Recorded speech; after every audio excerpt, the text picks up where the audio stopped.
15, I have no outside footage. So instead, I wanted to at least give y'all something to compensate for that. And I will give y'all an overview of all the ingredients that I will be using thus far. Let's start off with greens. So, in this bag here, I have about 10 bags of used coffee grounds. Okay? Took one out. This is bag 11. Just to show y'all, these are used coffee grounds. Alright, and now in this bag, we have our fruit scraps. My fruit of choice is pineapples, and these are frozen. I put them in the freezer after I slice them up into small chunks. The smaller the better, easier to break down.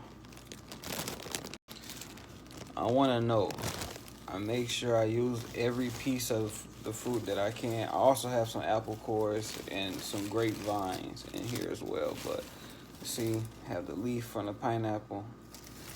I have the core from the apple, or I don't know, no, that's a pineapple. But long story short, right? So for fruit scraps, every piece of the fruit or the vegetable, as long as it's not greasy, it's not cooked and seasoned, you can use it. Next, for greens, I want to talk about eggshells.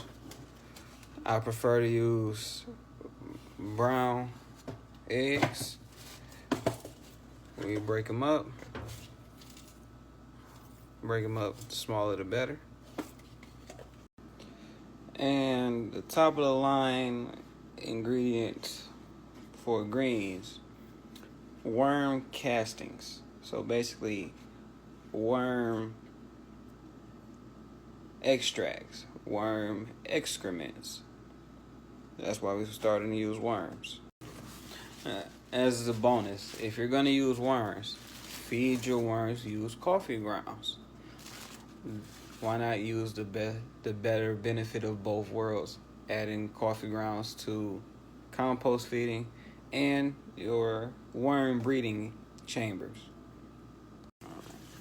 Now I'm going to move over to browns. Now, basic household things that you can use for browns.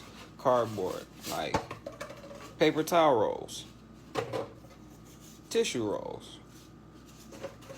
Very convenient. Very common. And if you notice, we have egg cartons.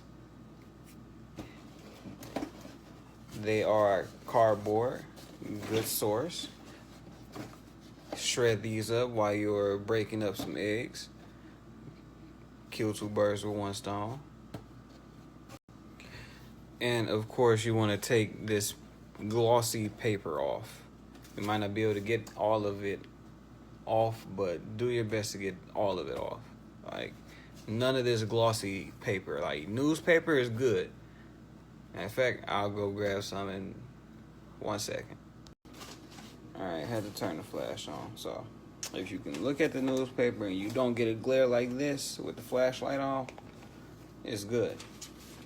If you look at it and you can get a glare from the flashlight, it's no good.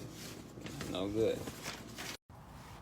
And when you're using food scraps or fruit scraps, take your bag out of the freezer and let it sit out, like either during the day or overnight.